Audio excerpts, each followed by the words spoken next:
Okay, hi everyone. Great to have you tuning in. And in this episode, we have Prantik here with us. So to introduce, Prantik is an entrepreneur and venture investor and acts as a digital transformation catalyst in an organization to drive sustainable exchange and impact. And NAV Angel Venture is thrilled to have you on us on the advisory board. So Prantik, perhaps let's start off by sharing more about yourself, your passion, and the company that you're with. Sure. Thanks so much for having me here. It's great to be part of the NAV Angel Ventures. Well, my story, I think, it's been 20 years in Singapore. My journey started in July 2001 with NUS when I came to study to pursue my undergraduate degree in computer engineering in SOC, School of Computing. So I did my major in computer engineering from SOC. I did a minor in entrepreneurship, which was a game-changing, initiative in my life. It kind of for a techie, kind of gave me a good perspective of marketing and the business world. So that was my first exposure in the world of new product development, marketing, which was eye-opening for a typical computer engineering graduate back then. And thereafter, I joined the Singapore Civil Service. That's where I started my career. So I started working with what was then called IE Singapore, International Enterprise Singapore, which today has merged with Spring Singapore and it's called Enterprise Singapore. And that was fantastic because the opportunity kind of gave me a peek into how a government runs as a very efficient machinery in Singapore. We were thrown into the deep and we had to manage various industry groups from telecom, mobile and tech startup groups to try and help them internationalize, try and help forge partnerships with OEMs and telecom operators, in Japan, Korea, US, so on and so forth.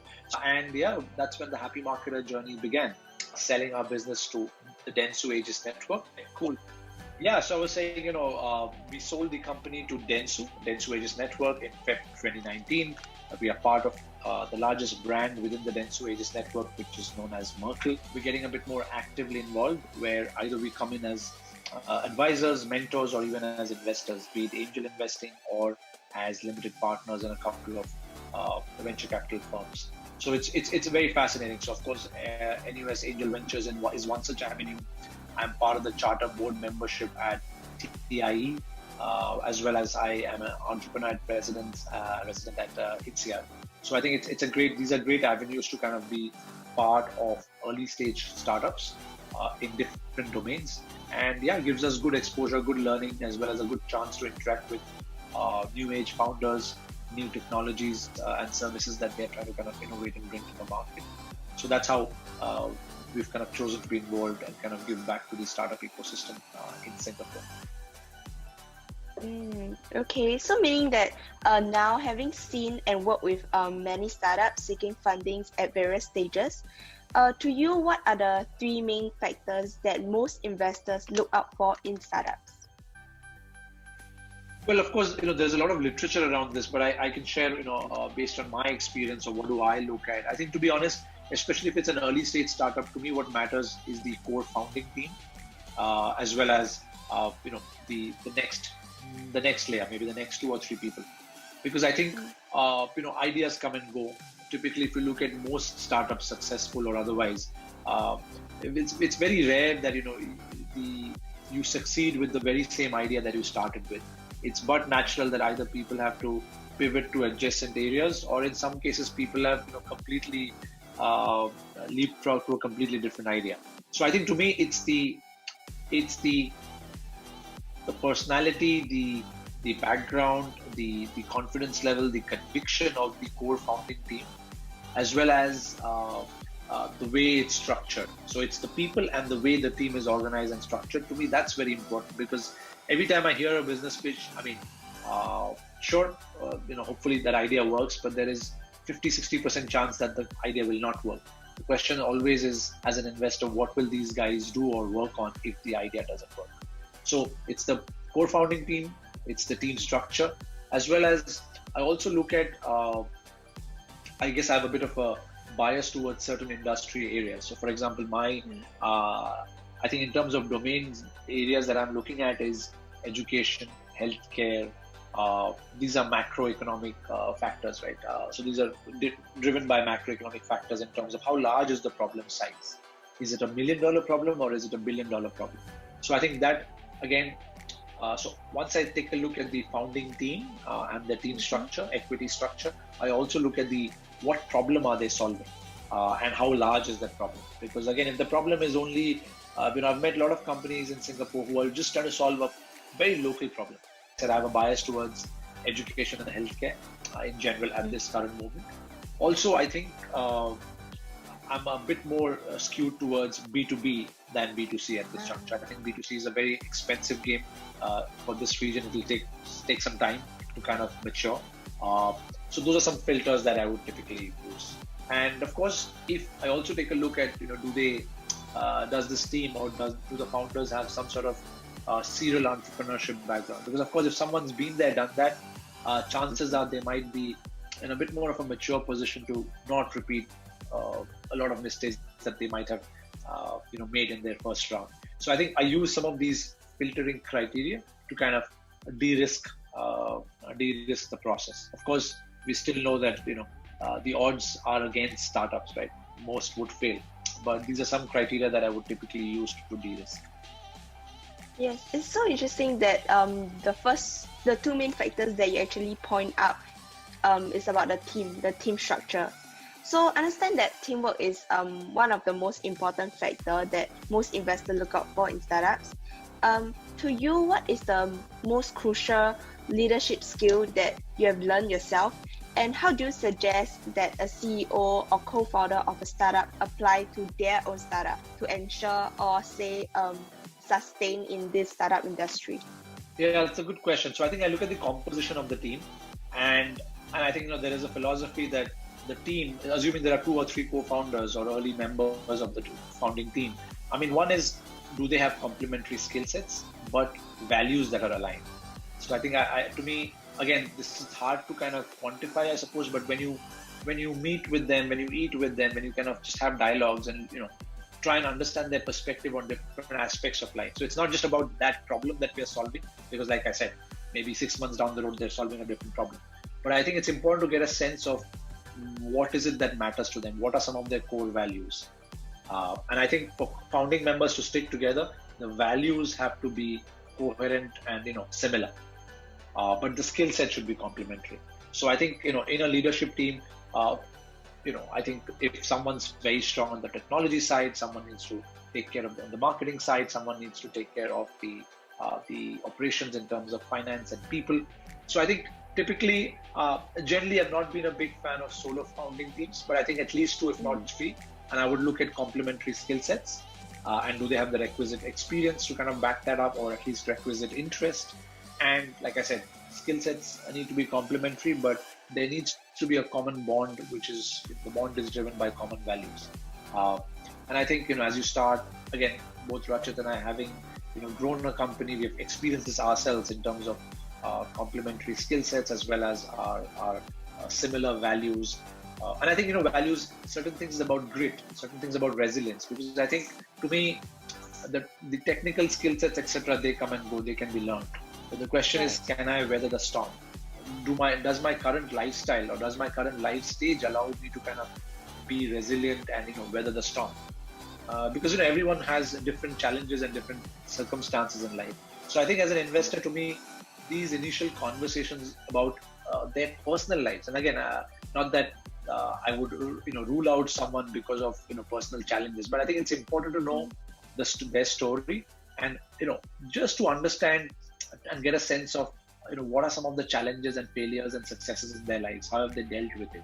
I think you can get a decent sense of whether this guy or this girl, are they willing to kind of give the next 3 to 5 years of their lives to kind of pursue this. And again, that's why I use the word conviction. And the conviction should not just be related to that particular idea. I think that matters as to how strongly do they believe in that problem. But the conviction should also be around the team, that, hey, you know what, am I willing to stick together with this team for the next 3 to 5 years? Am I willing to give it my all? In many times, like for example, a red flag for me is if none of the founders are willing to quit. Many of them have corporate jobs and they're all doing this over weekend. To me, that doesn't give me conviction. I would want the majority shareholder, at least the main founder, if not everyone, to say, you know what, I'm going to give at least 6 to 12 months all in. Because if you as a founder are not able to show me conviction by investing your time and your money, I think it's not fair for them to ask money from anyone else. So to me, that conviction, that resilience and grit within the founding team is quite good. So actually, this brings me to my next question on how often do you think startups and investors should meet up after funding? Because I understand that some investors, they might be going to be like more labor intensive than others. Yet a startup would not want to be weighed down completely. Like what you say, some of them they do hold corporate jobs or they are like students. So I mean there should be a good amount of interaction, right? So what are your thoughts on this? Honestly, once I cut the check and I invest, honestly, thereafter, I would meet them typically as and when they desire. So in some cases, it's passive. So honestly, all I expect is a quarterly or a 6-monthly email or an update. Because once I've invested, again, having been a founder, I know I wouldn't like anyone breathing on my neck. So I would tell them, hey, look, once a quarter, once in 6 months, some sort of an email update. That's fine. That's my bare minimum expectation. But there are some cases where I also am part of their advisory board, and there we have structured fortnightly or monthly advice on the marketing side or on the product side, or hey, on an ad hoc basis, looks like you're connected to XYZ on LinkedIn. Can you make a connection? So it's more on an on-demand basis. So I think it's been a mixed bag where I'm actively involved and I have an advisory position. I would, I guess, anywhere between fortnightly to monthly. Otherwise, it's passive. And I would leave it to them. If they need my help, they call me. Otherwise, I generally believe that, and it's hard, I must say, as an investor, as a new investor, because we are founder turn investor, and I think that's one of the challenges of the founder turn investor mode. Is as founders, we always believe that things are in our control. I can make the changes, I can make the decisions. But I think a lesson that we've had to learn as founder turned investor is that once I invest, I got to let go. And it's not easy because, you want to drive your own fortune. But I think as an investor, Right. You want to realize that someone else, you're not the CEO anymore.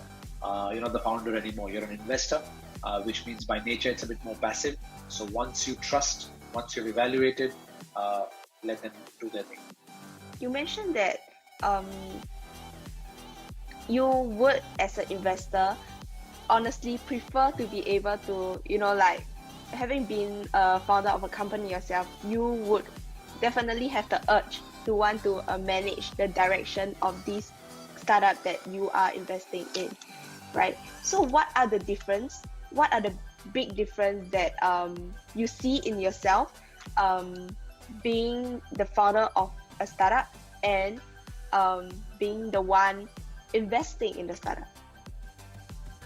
Yeah, because if I just wear my investor hat, honestly, all I'm looking for in the ideal case is, hey, look, I've evaluated, I've put in X, and I have an expectation that this X will grow into 3X, 5X, in X number of years. So I'm just looking at an purely from a financial return perspective, right? If I'm just playing the role of an investor, so where there, honestly, in that track, my expectation is every quarter, if I get a quick update on the key leading metrics that they are kind of tracking, or quick updates on what clients have they won, what are some challenges. That I think now I've kind of managed to or rather learned to manage my expectations. That if I get that quarterly update, I'm happy. And of course, I've told these startup founders that if and when, as and when they need my help, happy to help them. But I wouldn't. I would control or resist that urge to kind of give out opinion that is unsolicited, because I think that's not fair. But if I'm an advisor and if they've engaged me either through equity or cash to be an advisor, there in that case, yes, there's a bit more involvement. There's a higher amount of responsibility. So there, if a founder has engaged me, I would engage him or her in a structured, regular conversation. So the expectation or the cadence of conversation is at least, like I said, monthly, if not fortnightly. And of course, if I was to be a founder again, then the ball's in my court. I have to drive the engine. I got to take care of everything. But if it's pure investments, I think what's important is to, as with most things in life, it's important to resist the urge to dish out unsolicited advice. You got to let them trust their gut. I'm a big believer in honing your gut and using your gut to kind of drive things, which means they should make mistakes. They will make mistakes, and it's important that you trust them. And I think that's the other thing, right? I think no matter how much Excel sheet analysis you do about macro, micro, about business plan, all of that, to be honest, after a while, I don't know how much that business plan means. It's a good guidance, because let's be honest, every business plan shows you a hockey stick that, first 3 years I'll be in a loss and then suddenly profits will come. I think as a founder, I know that nothing goes that way. It's going to be probably something up, then down, and then up and down, and it's going to be very messy. I think it's important. So I think if you're trusting someone, hence I think that you must have a strong conviction and gut feeling that this team, I think they will give it a good fight. Whether they'll come out winning, again, the odds are against you. Hence, angel investing is a risky business. Right. So I think you've got to be able to trust them. And if your gut says no, that you can't trust these people, you don't have strong conviction about them, the business they are in, the problem that they're solving, you shouldn't. Hence, qualification of course is very critical. But once you do, I think you got to let them go. Right. Okay. So now I have the last question here. What do you see in NAV Angel Venture that interests you to become an advisor of NAV? Yeah, to be honest, I think one of the core reasons, when Bruce, Martin and team reached out, the reason I was very happy is because, to be honest, whatever little success I would have had today, NUS has played a huge part, right? I mean, it was my first first lens into Singapore. It was where I met some of my closest friends, and of course the knowledge that I've gained. Like I said, the whole technopreneurship course was absolutely a game changer for me. So I think I have a lot of love, respect, and fondness for NUS. I still do visit Science and Arts Canteen quite often. I do live in the West, so there's a lot of fondness for NUS. My wife is a doctor at NUS, so NUS, the campus has a lot of fondness in my heart. So I think that's the emotional side. The other is a gripe that I've had in general is I somehow felt that the NUS alumni is not as close or does not come together as often as let's say you look at the Harvard alumni, you look at Stanford alumni, or back home in India, if I looked at the alumni networks of a couple of India's top institutions like the IITs and the IIMs, these are very, very close-knit groups. And I think, whether they help out in terms of job searches or investing in startups, I've seen these groups being very cohesive. And I've always wondered, in NUS, I think everyone, after you graduate, everyone has their own friend circle and their respective WhatsApp groups today. But I think there's no collective structured group, especially in the startup community. Of course, we've had the NUS, NES, and NOC has their own group. But I think what I liked about the NUS Angel Ventures is it's a group, created formally from NUS for NUS, and it's also kind of bringing in a lot of older alumni, who may have succeeded, in venture capitalism, in angel investing, in PE funds, etc. So I think to me, apart from the emotional side, just to create this structured formal network where we would be able to, help foster and help scale up startups that come out of NUS. To me, that'll be a great way to kind of give back to NUS and also create this, a deal flow for the largest Singapore startup ecosystem. Because I genuinely believe that NUS and NTU, these are very, very strong technological universities. There is such richness in academia, and my interest is hopefully through this forum we can bring out some of that academic work and help commercialize them and kind of bring them out to the market. Yes, thank you for sharing. In fact, that's so true. And honestly, I'm really thankful because currently I just entered year 3 and I have a team building a startup together. We are called Saver. So it's very thankful that we actually be able to speak to advisors, mentors, and investors, especially those who are NUS alumni, because there's just this sense of unexplainable connection. Yeah. everything has a start. So I'm glad this year we finally had this formal start. I'm sure there's a lot of work to be done to kind of take this forward.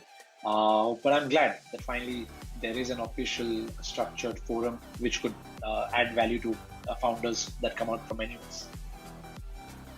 Yes, thank you for taking a time off your busy schedule to have this Zoom sharing with me. And I'll be there sharing this with all the other audience out there. Yeah. Sure. Okay. Thank you so I'll much stop for the having me, and recording wish you now. all the best. Yeah. Thank you.